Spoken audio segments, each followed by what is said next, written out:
was child.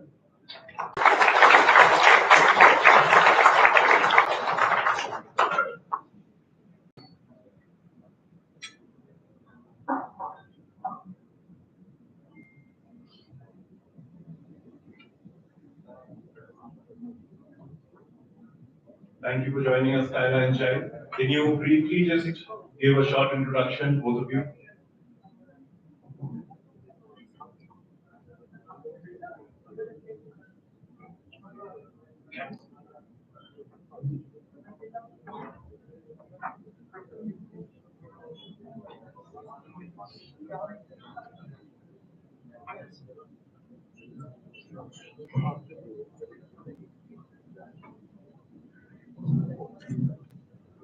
Delightful morning to everyone. Allow me to introduce myself first before I proceed to what's my purpose to be here in front of you. I am Indian Cadet Regina Calamichi. To have me here and to attend this kind of conference was such a pleasure to me. I have always been forever grateful to be part of this company, UMMS, managed by Jebs and PTC, which prioritized the environment between its ship to become a half ship. It just simplifies that they've always literally prioritized its crew and the people beyond its successful company. Being part of this company is such a huge blessing that I've ever been received. Thinking way back then as a fresh graduate, this opportunity comes along with the hesitation and the pressure coming onto me. Little chance and have a leap of faith in myself and our greater to be able to survive this new challenge that I encountered. During my first contract that I actually finished, all the hard work, pressure, sweats, and patience and knowledge that this job requires, I experienced. I totally understand how this job is more sacrificial than surprisingly good. How the life of every clothes boy is quite different from the outside world, and how the tireless nights always become the reason for every seafarers to fight and come home safely into their beloved families. Experiencing all of this awakened my thoughts and given me the idea how rough and calm life at sea could be. It's given me the determination to acknowledge and be more familiar on what kind of profession I choose every day I live my life on board and what are my purpose. Again, I am grateful enough to thank MX Valve for pushing this project and giving us this huge opportunity. Sir Vinay Gupta and to all supervisors and superintendents, thank you. And as to my first instructors, engine officer, also to my first chief engineer, Jason Ayerterba, thankful enough for all of your guidance throughout my almost 7 months contract. Together with my very first captain, Fernando G. Dialogo, thank you for letting us experience your kindness and patience throughout our contract. And lastly, to our growing managers who've been with us from day one, thank you.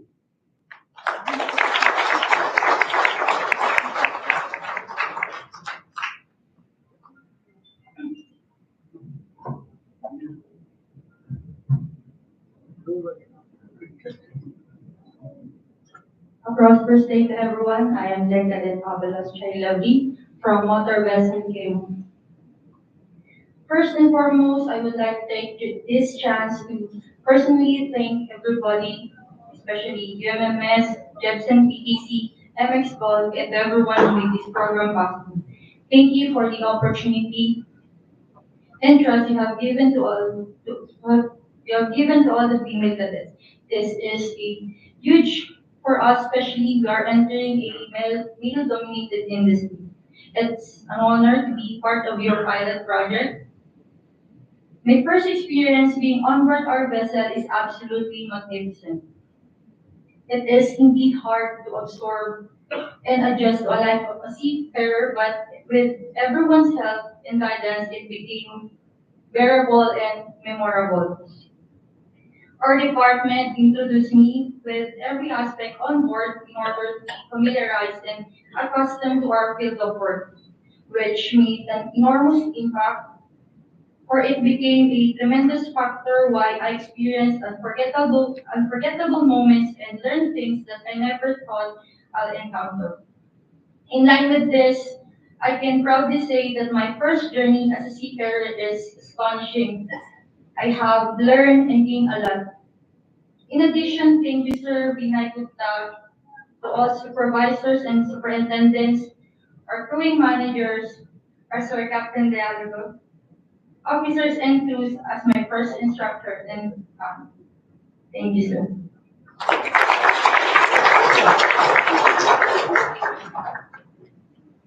Thank you both of you for joining the UMMS family. We look forward to seeing a bit more. And of course, goes without saying that a big part of their successful contract was because of all of you, the crew who was there on board. We have Captain Dialogo here, who was there during their tenure. All the crew members, I had a chance to visit both the vessels where they were employed, and all the crew members were really, really helpful and supported them during their training process. So please give a big hand to yourselves as well.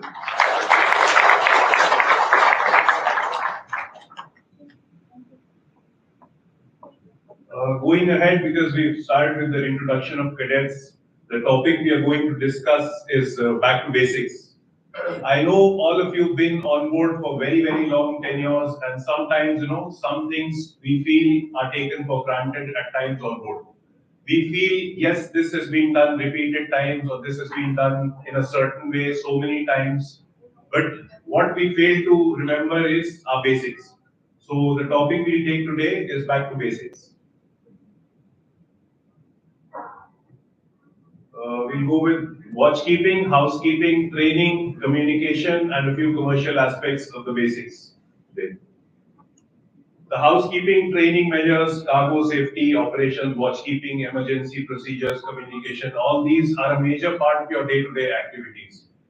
And without this, effective and safe running of ships is very, very difficult. And all of you know, you've been a part of this industry for long enough to know that without keeping our basics in mind, it's very difficult to go ahead and run safe and efficient ships. Let's start with watchkeeping. Again, watchkeeping is a critical aspect, ensuring the safe and efficient operation of ships.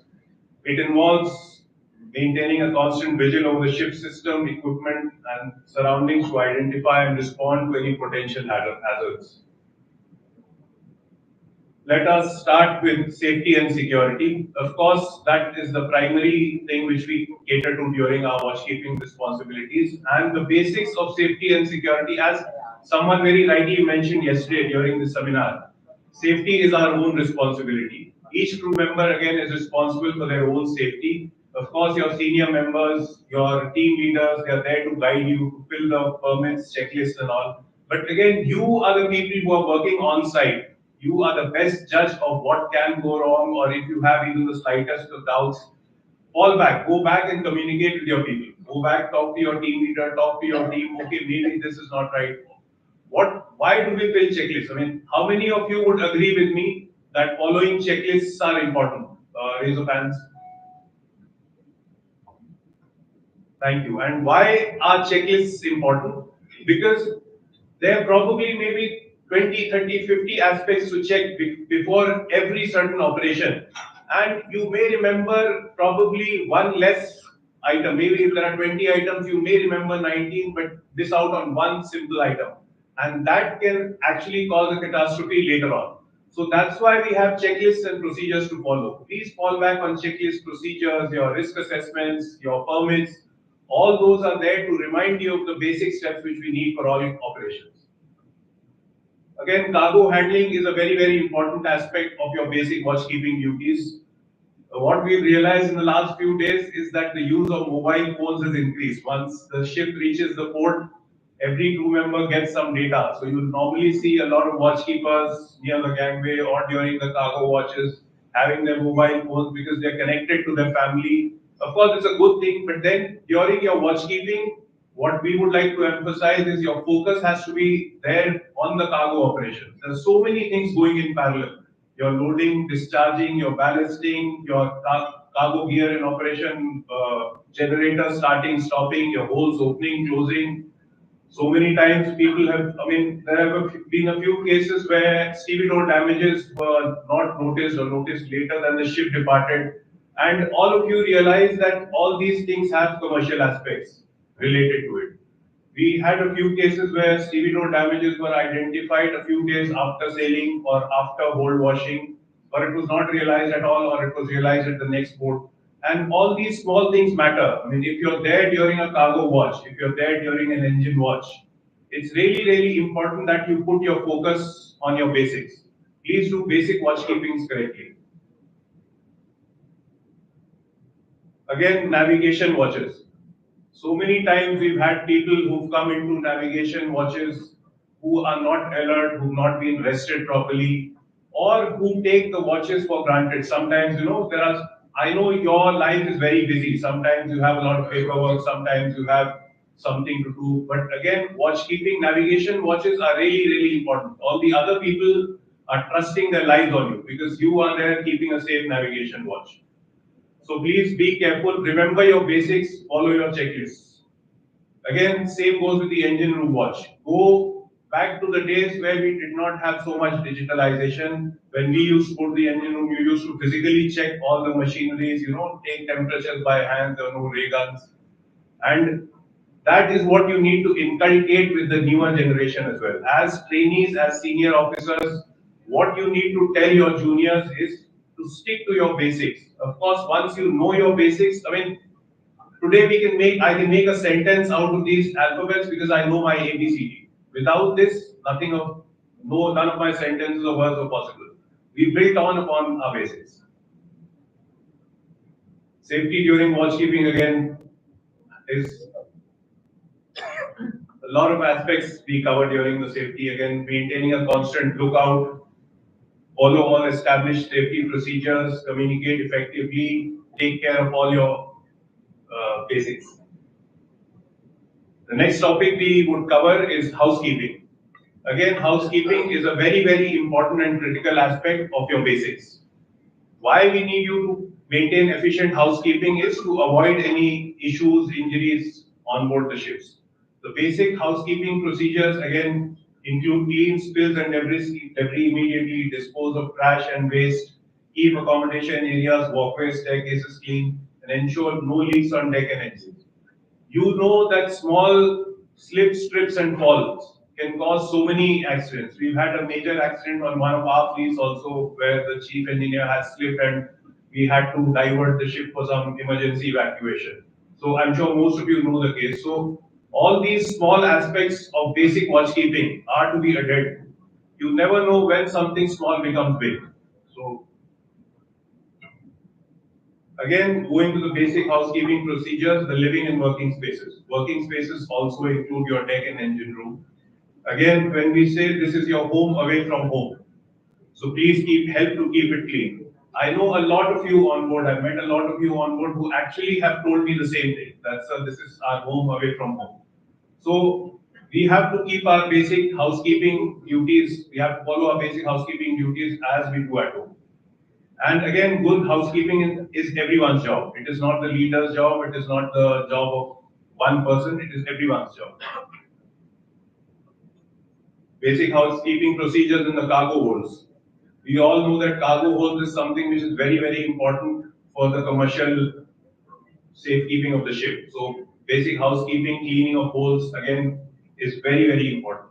You have to maintain proper ventilation, air quality, clean and disinfect the holes, and regularly inspect for any damages in the cargo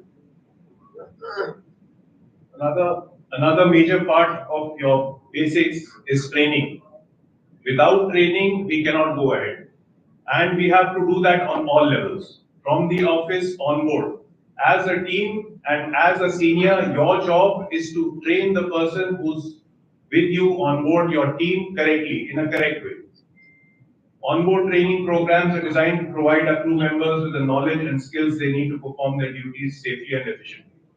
We offer training at all levels, of course, in our training center here, and we have STED training programs which are sent on board as well. Safety training again is one of our top priorities. Without safety, there's no the logo we have is clean, safe, and happy ships, and that we actually mean and live every word of it. Our philosophy is not just words; we actually believe in them, and I've seen most of you also do. So Again, ship staff should exercise extensive safety training for all crew members. Next, we will touch a bit upon cargo handling training. Again, the newer staff, the juniors, the cadets on board do not sometimes, understand the importance of cargo handling. So many things are involved. I mean, cargo being loaded differently, cargo shifting, overloading, excess ballast, less ballast, hull damages, everything specialized areas. There are so many dangerous kinds of cargo. To recognize what are the hazards involved with cargo, what are the hazards involved with the loading and discharging operations is something very important. Next is emergency response training. Again, why we do our drills is something which we all have to understand. It is to program our brains to respond in a way during an emergency. If you do something repeatedly and you're woken up from your sleep, also you know your duty and you reach your position. So emergency response training is something very, very important. And I've seen some people who take their drills very seriously. Some people who, sometimes due to lack of time, try to shorten the drill, try to reduce the time. Because again, the idea that we know how this is done. But we understand that you know how it is done. The idea of repeated drills is to program your mind in a specific way. Please do not cut corners in the drills, is what we would try to, emphasize again and again.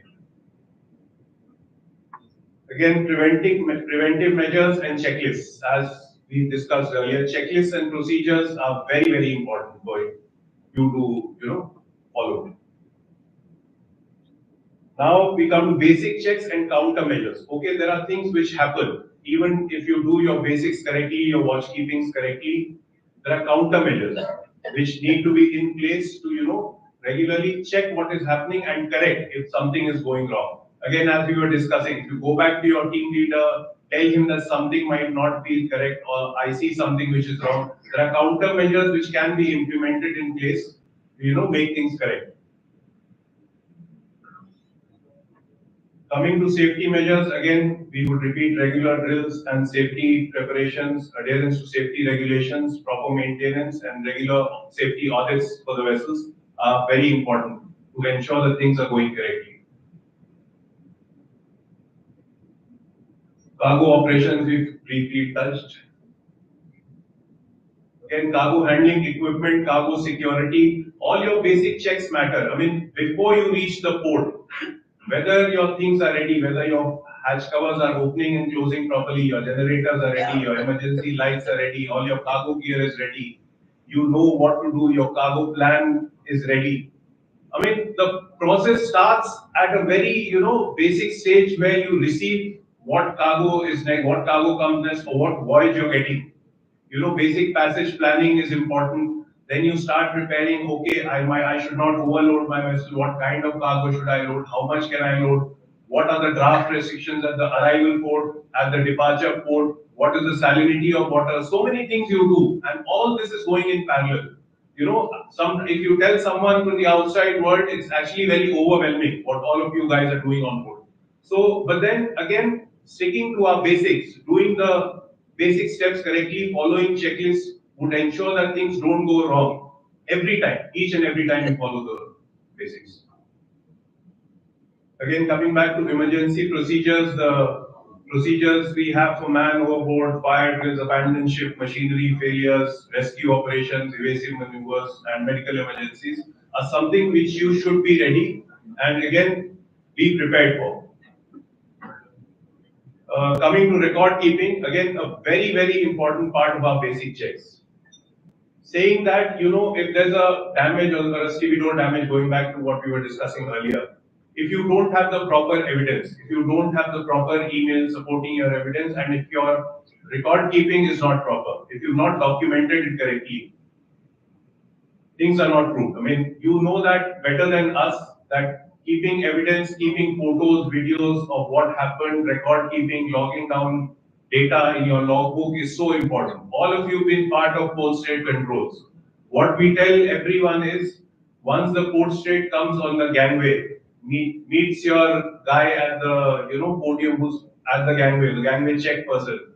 If he's smart and he goes to the master's cabin and checks the paperwork, half your battle is won. Most of the PSC officers, we've realized, make up their mind there and then whether you're passing or failing. The first impression is very, very important for them. So your record keeping, your SMS implementation, your forms and checklists, again, we've been reminding a lot of ships to use the correct and latest version of checklists and procedures. What happens is, again, sometimes, complacency. People have made 10 photocopies of a certain checklist. They take out the same ones from the old files and keep using it. But again, once your team is doing it, it is again whoever notices it. It is not about being a senior or a junior. If you notice something which is not wrong, fall back, talk to your team, and again tell them to change. Again, coming to communication, if you see the photo in the center, so the person on the right side sees a nine, and the person on the left side sees a six. Both of them are correct from their vantage points. Again, none of them is wrong. Imagine the person on the right giving an order saying, go and stencil this on certain areas. What do you think the person on the left will stencil? He'll go and stencil six because the order was not passed, the communication was not done in a correct way. Again, there are two parties involved in the communication. One is the speaker and one is the listener. Being an active listener again is very, very important. Most of the people who are actually doing the job are listeners, and most of the people who are designating jobs are the speakers. So again, to be an active listener, you have to be rested, you have to give your whole concentration to what is being instructed. We say we call it closed loop communication. Once and certain topic is discussed or a job is discussed on board, you have to ask correct questions to understand the job correctly. The speaker, the person who's giving you the job, has it clearly plotted in his mind. So you have to try and understand whether both of you are on the same page or not. Again, there's a small video we have. I don't know if any one of you have heard about a study called the curse of knowledge, and the tappers and listeners experiment. But we'll play a short video. This video will give in brief exactly what we want to point out about communication.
Correct. I'm going to tap out the melody of a song with my fingers on this table. I have a quiz for all of you as you watch this video. I'm going to tap out the melody of a song with my fingers on this table, and you have to guess which song I'm tapping.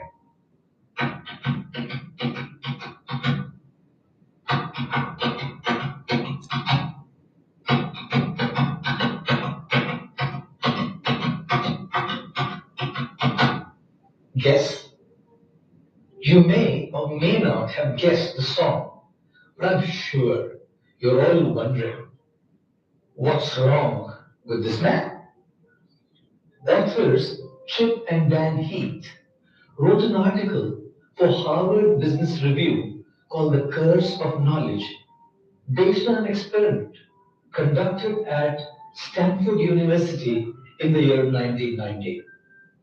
Elizabeth Newton, a psychology student, conducted this very interesting experiment for her PhD dissertation.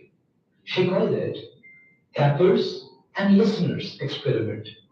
She invited some of her friends and peers in college to be a part of the experiment. Each student was to play one of the two roles, a tapper or a listener. The tappers